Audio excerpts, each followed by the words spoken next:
If you're a lineman in charge of keeping the lights on, Grainger understands that you go to great lengths and sometimes heights to ensure the power is always flowing, which is why you can count on Grainger for professional-grade products and next-day delivery, so you have everything you need to get the job done. Call 1-800-GRAINGER, click Grainger.com, or just stop by. Grainger, for the ones who get it done. On this episode of Booked on Rock, play it again and again. We take an in-depth look at why we find pleasure in repetition when it comes to our favorite music.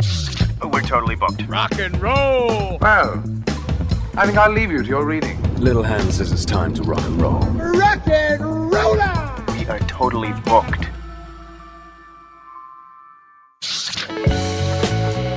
Welcome back to Booked on Rock. I'm Eric Senich. Samuel J. Kaiser is our guest. He is the author of Play It Again, Sam, Repetition in the Arts.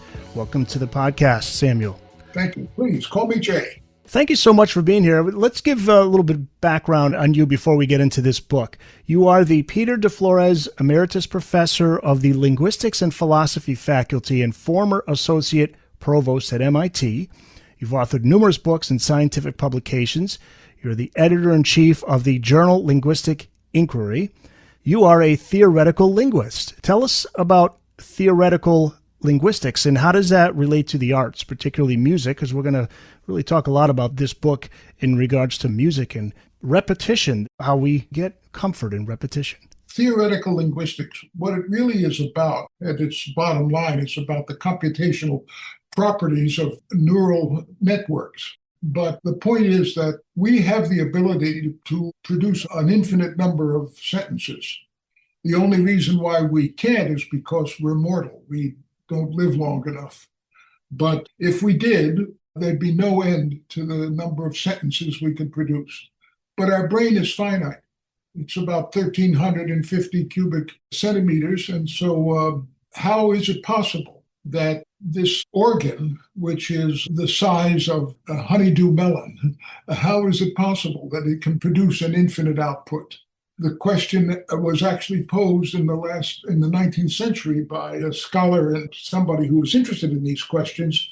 And the question was, how do you get an infinite output from finite means? And that's basically what linguistics is about. But the particular infinite output that we're looking at is language. But you can also have an infinite output with respect to music, for example, or with respect to numbers.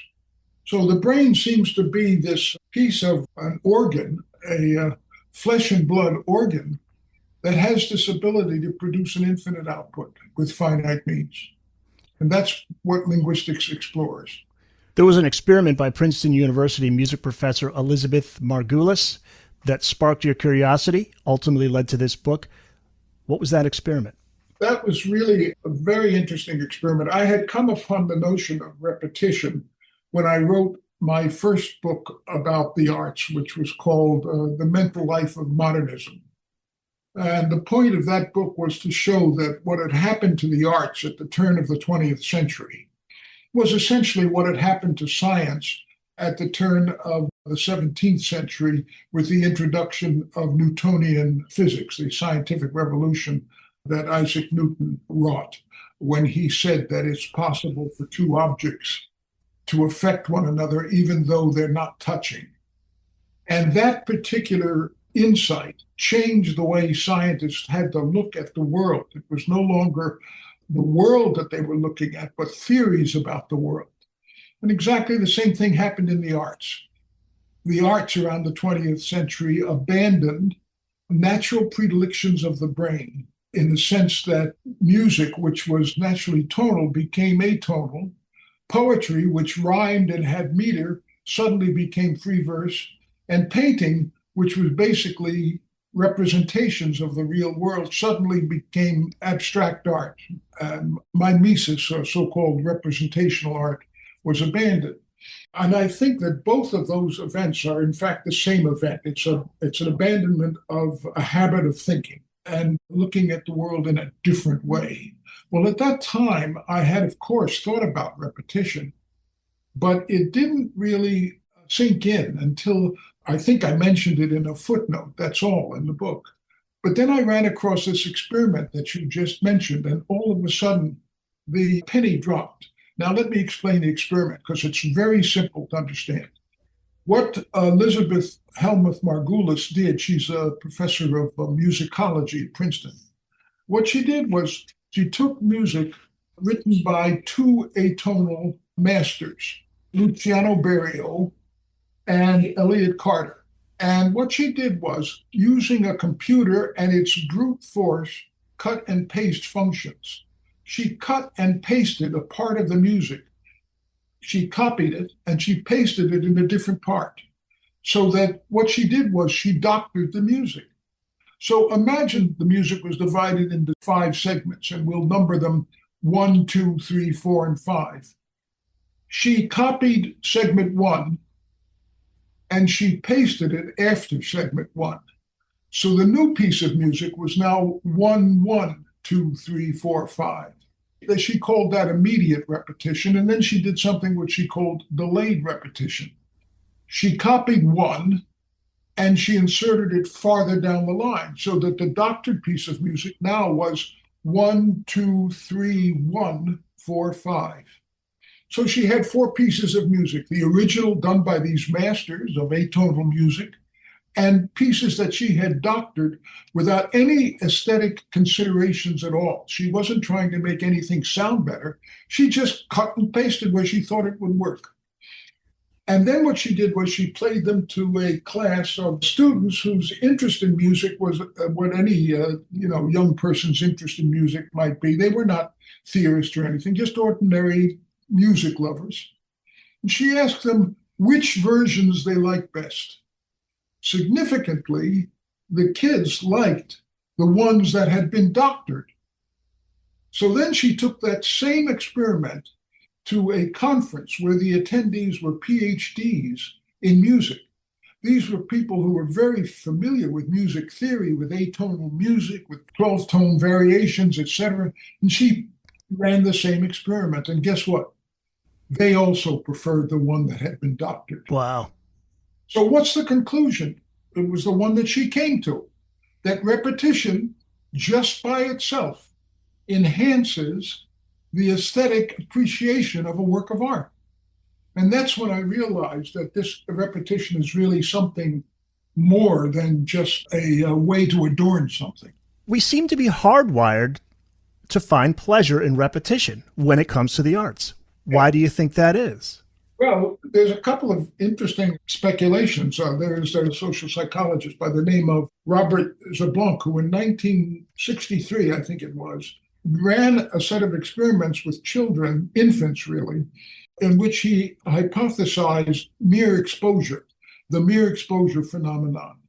And what he discovered was that the mere exposure to these infants of a particular face, in this case, their mother's face, but the mere exposure of the child to the same phenomenon over and over again produced a kind of an affection in the child for that stimulus.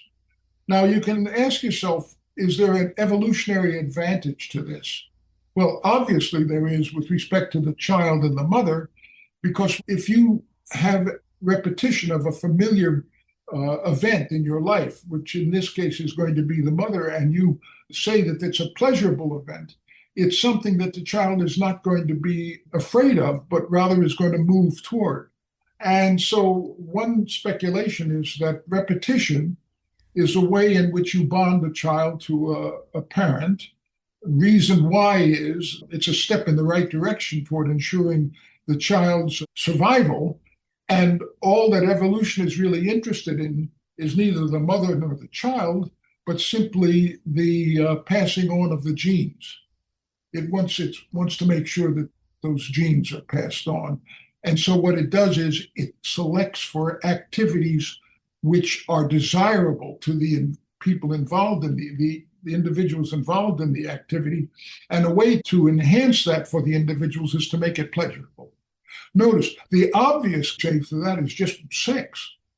I mean, sex doesn't have to be pleasurable, but it is. And nature knew what she was doing when she made sex pleasurable, because that ensured that there would be a contribution to the gene pool. You follow me? Yeah. Well, there's another reason why it's sort of interesting, repetition.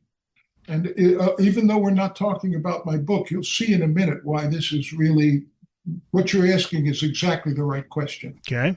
Another reason is that repetition enables you as a creature to determine whether the environment that you're in is safe or not. Because if you are in a particular environment and you repeat that environment over and over again without mishap, then you know that that's safe. But if you happen to be in the environment and all of a sudden there's something different, then you worry and you look around. So repetition is a way of determining whether or not your environment around you is safe. Notice that in order for you to be able to make that determination, not only do you have to be hardwired to tell whether two things are alike, but you also have to be hardwired to tell whether things are different. And this point was observed as far back as 1890 by William James in his Principles of Psychology. The ability to tell whether something is a repetition or not requires not only the ability to tell that two things are alike, whether they're the same, but also to tell where they're different. And this same except relationship, that something is the same as that except, we're hardwired to detect. And there's a whole bunch of experiments which show that that's true. Now, what's the point of my book?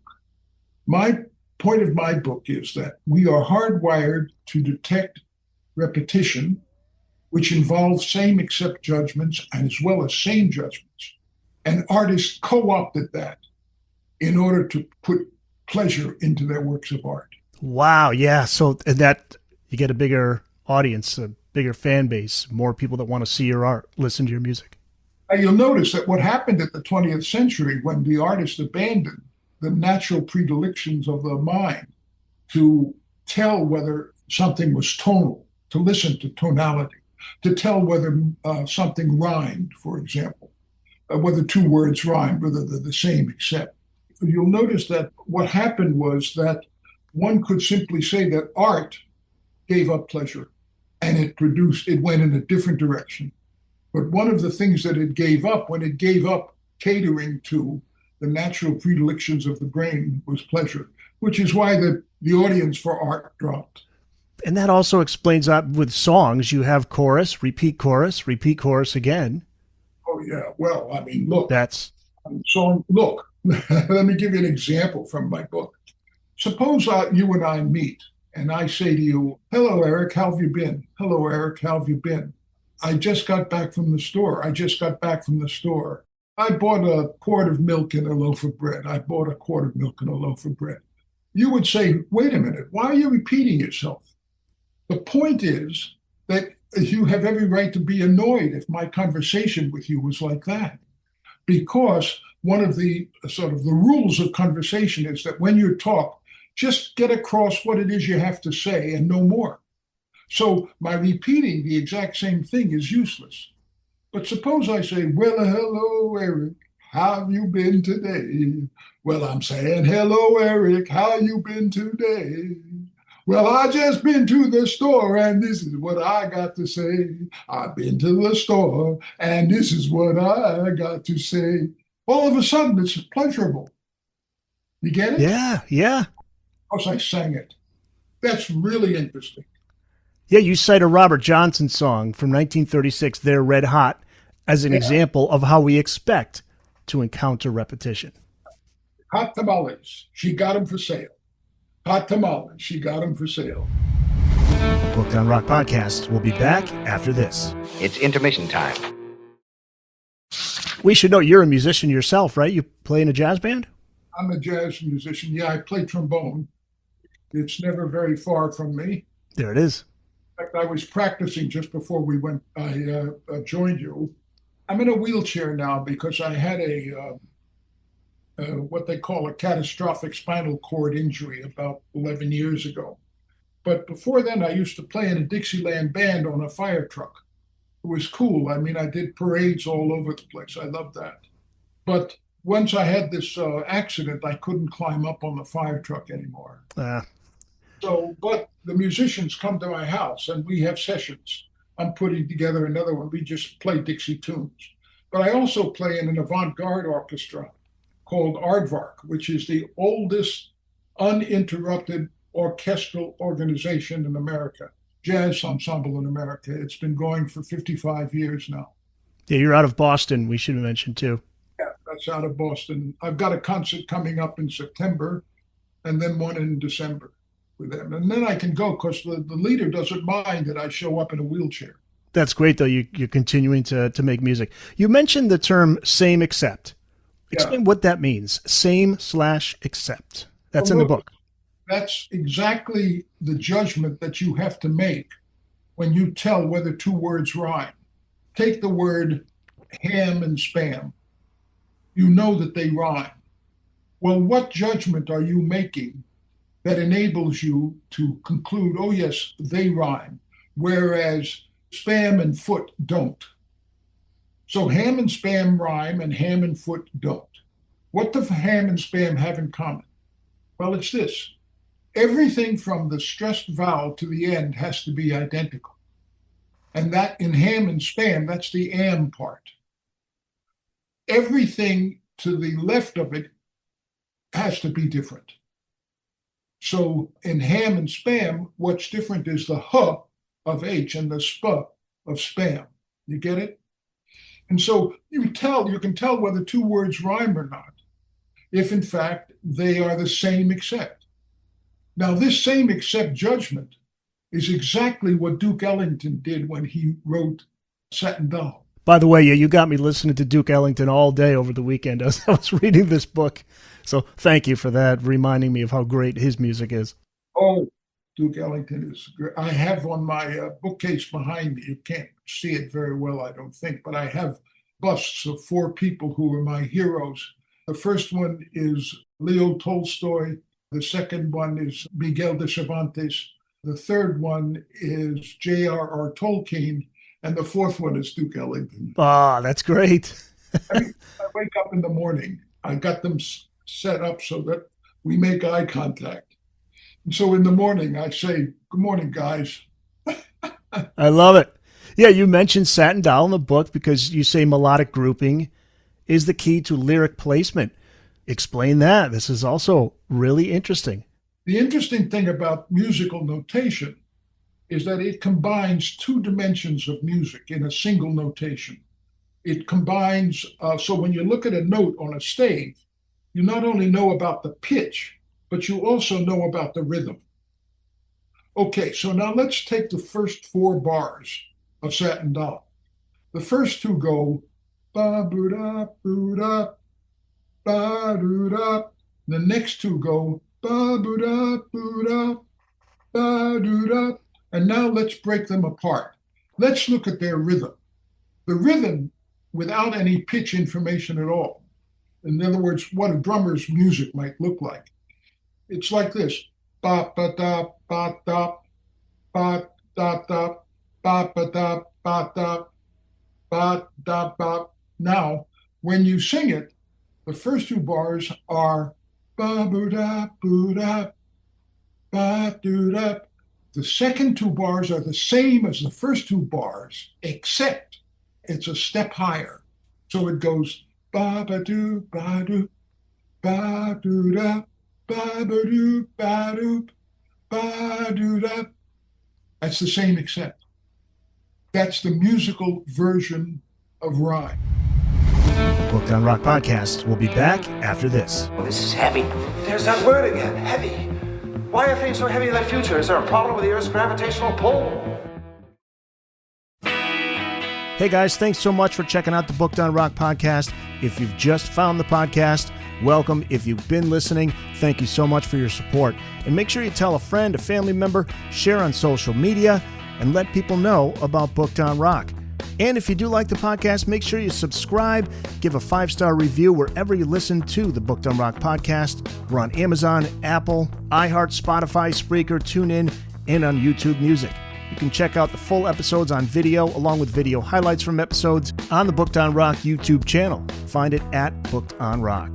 Thanks again for listening. Now back to the show. Samuel J. Kaiser is our guest. We call him Jay. He's the author of Play It Again, Sam, Repetition in the Arts. There's something alluring about the number 3. What is the rule of 3, and why is it so alluring, specifically in music? Yeah, well, it's really interesting in music because you'll notice that the rule of 3 is a governing principle on repetition. Now, in language, there is this sort of rhetorical device called decans, the sort of thing where you have 3 things in a row.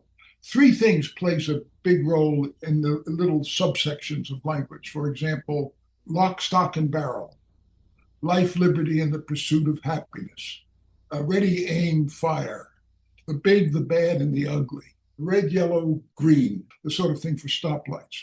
Those are things in which you'll notice that the repetition of those things, what's being repeated there, what's the same, is that they're all of the same part of speech.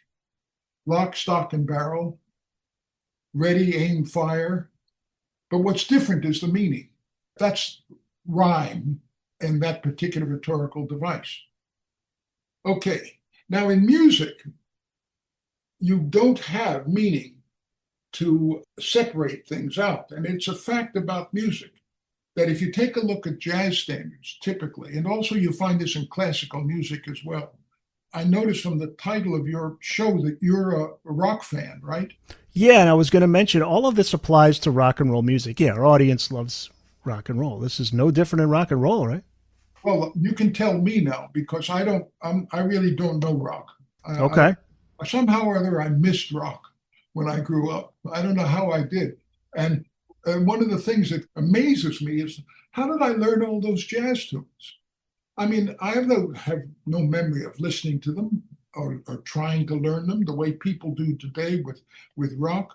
But somehow or other, I listen to a streaming program for music every morning. I can recognize the tune in 3 notes. But I couldn't do that with a rock tune. Okay. What about the Beatles, though, right? I mean, the Beatles. Yeah, well, Beatles, I know, like yesterday, those guys were classic. I want to hold your hand. Repetition. I want to hold your hand. I want to hold your hand. Look, I'll tell you what I know about jazz. You tell me if it works with rock. There is a program that I use when I'm practicing. It's called iReal Pro.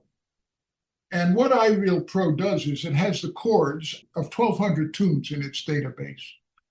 And I can pick a tune, I can play the background, and I can play the melody, and then I can improvise. And in that way, I practice the trombone. Okay, so now the point is that there was a guy by the name of Shanahan, who I reference in my book, who actually looked at the entire database of 1,200 of the jazz standards in iReal Pro from the point of view of form.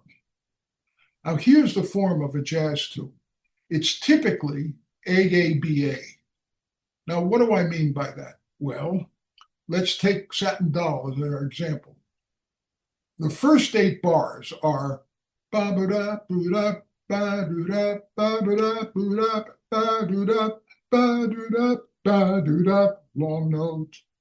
Okay, then it's repeated. Typically, there's a repeat sign, and you play it again, but you don't play it 3 times. What do? You introduce something which is called a bridge. So after you have done ba-da-da, boo-da, ba-doo-da, after you've repeated that, the first 8 twice, that's 16 bars, in comes the bridge, and the bridge is 8 bars. And what's the bridge like? It's ba-ba-ba-doo-ba-da, ba-ba-ba-doo-ba-da, ba. And then ba-ba-ba-doo-ba-da, ba-ba-ba-doo-ba-da, ba. Switcheroonie. And so you can see that what he's done there is the same thing he did in the first 4 bars. The melody line here is 4 bars long. The rhythm is identical, but the pitch is up a step. You get it? Sure. As soon as he's done that, he goes back to ba ba ba da boo da ba doo da ba ba da boo da. So the form of that jazz tune is A, repeat it again. You can't repeat it a 3rd time until you've introduced something different, and then you can repeat it again. Typically AABA. So when Shanahan analyzed the 1,200 pieces Of the 1,200 tunes in iReal Pro, he didn't find a single tune that had AAA or a single tune that had BBB. Always the sequence of A's were interrupted by something, or else it was just repeated. There would be a tune which would do 16 bars of A followed by 16 bars of A. In music, if you have an idea, you can repeat it once, but you can't repeat it again until you've introduced something different. Interesting. That's because music doesn't have the property of meaning. So, to my way of thinking, that is a defect of music, but in fact, it's what makes music interesting, because music, you can concentrate strictly on the repetition aspect of the notes. Now, in rock music, is it like that? Well, it depends on the artist, and yes, it can be. It depends. I'd be curious to have you listen to a band like Steely Dan, who's rooted in jazz. They call it jazz rock. There are a lot of musicians, rock and roll musicians, who came from a jazz background. Sting from the Police, a lot of his solo work. Well, they'll know that. I mean, these guys, these musicians, they're really good musicians. Sure. Well, like Branford Marsalis, you know of. Yeah. Right? Yes. He's been with Sting. Again, very jazzy. Yeah, it's really interesting. Although this philosopher, Immanuel Kant, boy, I don't know if I like this guy, because he said, this is chapter 6, it's titled, Is Music Wallpaper? And he said at the end of the 18th century, essentially says the repetition as a rule in music is why he ranked it so low among the arts. Why did he feel that way? And he called it wallpaper, remember? Right. And he thought that poetry was the highest form of art. And the reason why was that music had no intellectual content. There was no semantics of music. Therefore, but he didn't understand that music, what he saw as its greatest weakness was in fact, its greatest strength. Namely, that it could focus exclusively on patterns of repetition. And that's why people who, in later centuries, people who wrote in defense of music called music really the only abstract art, because you didn't have to worry about, like in poetry, you didn't have to worry about what it said. You could just sort of make your repetitive patterns. And of course, that's interesting enough. The reason why he called it wallpaper was because if you take a look at a Persian rug, or if you go to the Alhambra in Spain, those are nothing but repetitions. All of those patterns are just repetitive patterns. But repetition is a source of pleasure. Anyway, from the point of view of enjoying repetition, meaning gets in the way. I'm happy to have both poetry and music. We haven't talked about visual art. No, we should talk about that as well. You cover Andy Warhol's Campbell Soup Cans painting from 1962. Isn't that interesting? 32 cans, they're all identical, but it's just that they have a different... It was a different kind of soup. Kind of soup. That's the whole point. They were the same. The Campbell soup cans were the same, except. So they were rhyming. It's visual rhyme. And what was the except was Scotch broth, noodle soup, right, tomato soup. That's why he had 32 of them, each one with a different name. So it's the same, except that's visual rhyme. I don't know if it's true or not. I tried to find out, and I never succeeded in getting a satisfactory answer anywhere. But Warhol did that in 62, 63. But in 1960, a guy by the name of Ormond Giglia did a photograph called Girls in Windows.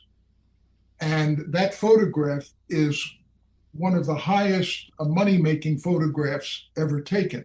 At the time, I think about last year, it had earned as much as $12 million. And basically what that photograph is about, it's the Campbell soup cans, except that for the soup cans, they're empty windows. And for the Scotch broth, the kinds of soup, there were models wearing colorful dresses, standing at different poses in the windows.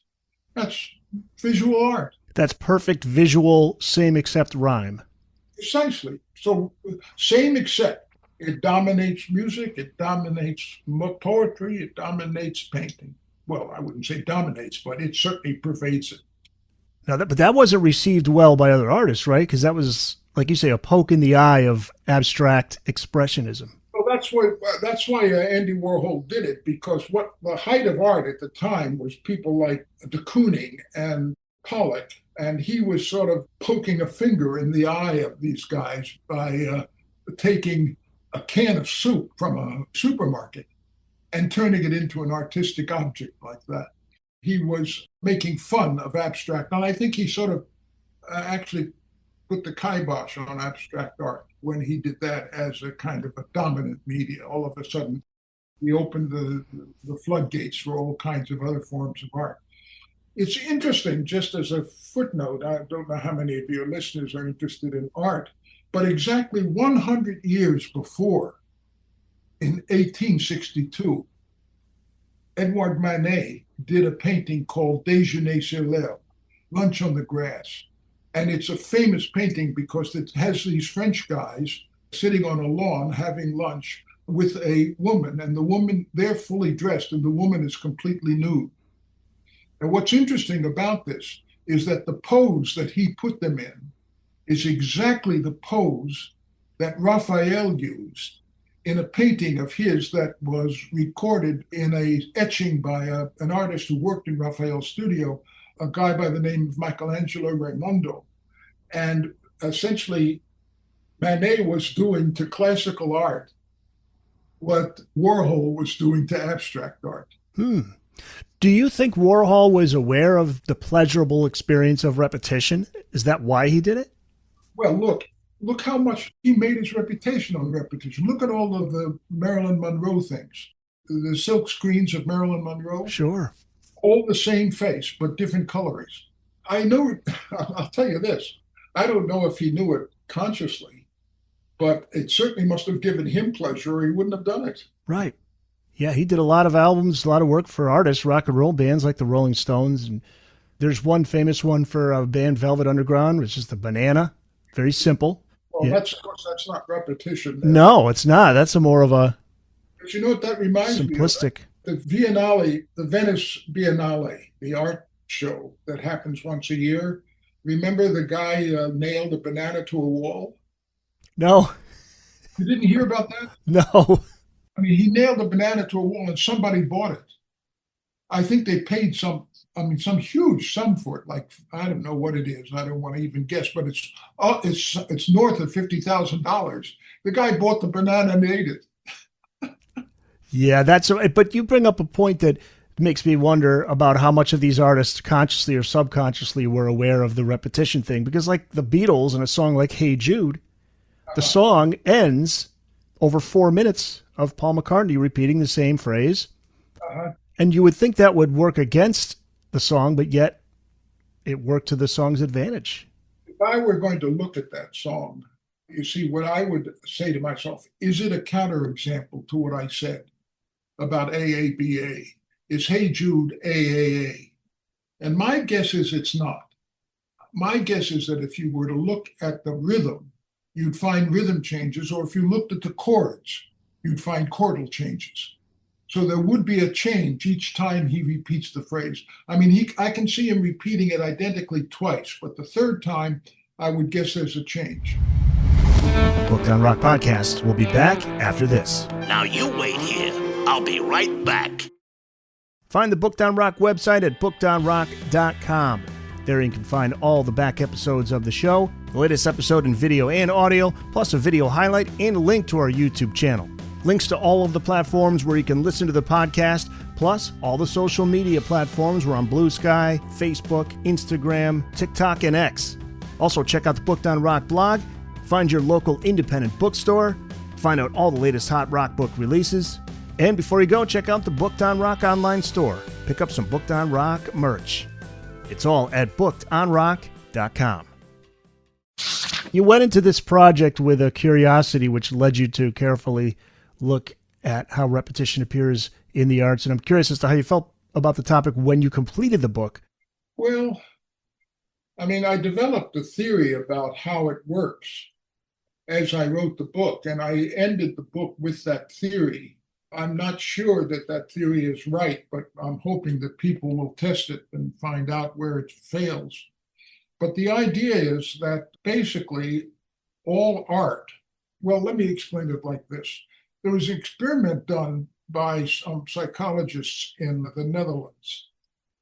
And what these people did was they discovered that when you ask somebody a question, they tend to answer it using the same syntactic constructions that you used in formulating the question. So you go into a shop and you say to somebody, "At what time do you close?" The shopkeeper will answer, "At 5 o'clock." You go into a different shop and you say, "When do you close?" They won't say at 5 o'clock. They'll say 5 o'clock. So they sort of pick up your syntactic structure. So that's kind of parallelism, a structural parallelism. You'll notice that it's a familiar rhetorical device. We shall fight on the landing grounds. We shall fight in the streets. We shall fight on the shores. That sort of thing from Churchill's speech to Parliament in June 4, 1940, I think it was. I think that art is essentially works like that. That what essentially is happening is that when you make these judgments of repetition, what is happening is that the artist gives you a structure and he sets up a problem for you. And the problem is to find out if that structure is repeated. And when you do that, that gives you pleasure. It's a problem-solving event. And so that's why when you hear ham and you are in an end rhyme environment, what you, the reader, wants to do is to find the word that's the same except. And when you find it, bingo, it's a pleasurable event, a tiny little jolt of pleasure. That leads into we're hardwired. Yeah, that way. You find this repetition everywhere. So far, we've only talked about same except, but if you take a look at things like, say, Homer's epics, those are identical repetitions. Homer's epics are built on formulas, like they're built out of fixed phrases, like little blocks of Lego. And these identical blocks of Lego are what the poet used, the oral poets used when they constructed the poem, which ultimately was written down as the Odyssey or the Iliad. Yeah, this book, it looks into the arts, which is music, poetry, and painting. Yes. Also photography. And photography. Yeah.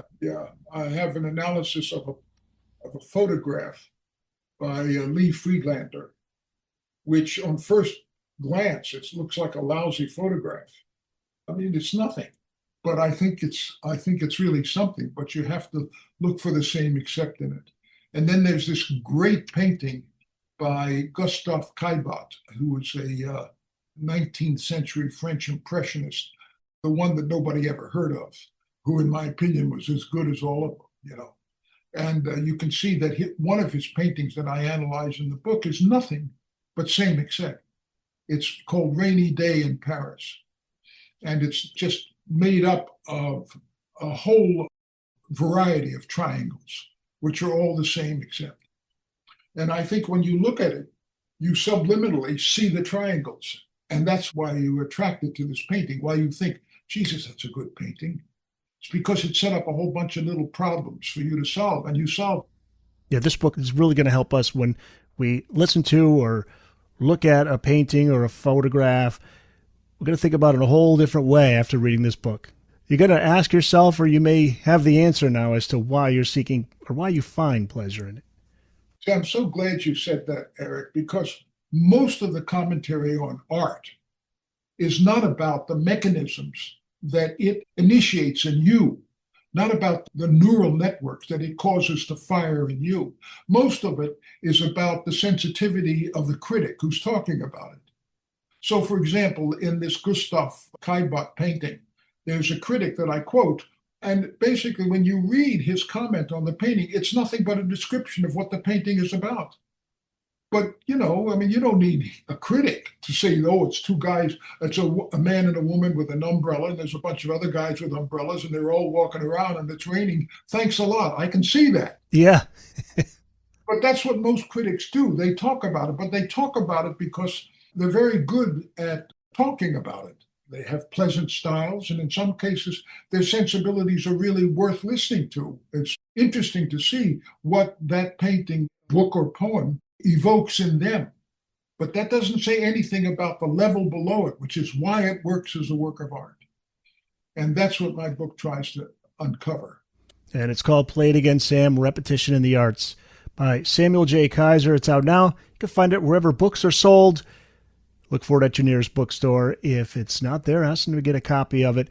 And you can also go to bookedonrock.com to find your nearest independent bookstore. Jay, thank you so much. Where can people find out more about you? Do you have a website? People can reach out to you? No, I don't have a website. I'm on Facebook. Okay. We could put a link up to your Facebook page in the show notes so people can reach out to you if you like. I just did a CD, by the way, which just came out, which might interest you, because before I got off on the art business, I was writing poetry myself. And I wrote 22 poems, which a friend of mine who's a composer in Paris liked. So he set them to music. And those just came out 2 weeks ago. Oh, that's brilliant. It's on Amazon. It is on Amazon. Okay. Here's an interesting thing. Can you imagine this? All my life, I've been a scholar and I write articles that nobody reads, or at least very few people read, compared to, say, Beyonce or Taylor's. It's Taylor Swift, right? Taylor Swift, yeah. Not Swift Taylor. Yeah. Right. That would be funny, though. I think I'm that's going to be my new name, Swift Taylor. Yeah. Anyway, what I was going to say is that when this CD came out 2 weeks ago, ASCAP, you know what ASCAP is? Yeah. They have 1 million members, and they chose the track from this CD to put on their Friday playlist. Really? Yeah. Can you imagine? That's awesome. Yeah, that's what I thought. I mean, who would ever thought that Peter Stevens and I would have a track on a ASCAP playlist, right up there with Steely Dan. There you go. Or is it Dan Steely? There's a Dan Steely. I love it. I love it. Jay, you are on a roll. You got the book out, the music out. I love this. Thanks so much for coming on. You have most certainly raised the IQ in this room. Let me tell you. I feel a little smarter just by talking to you. Good. That's what teachers are supposed to do. That's right. Thank you. Thank you so much, Jay. Pleasure talking to you. Hope I see you again.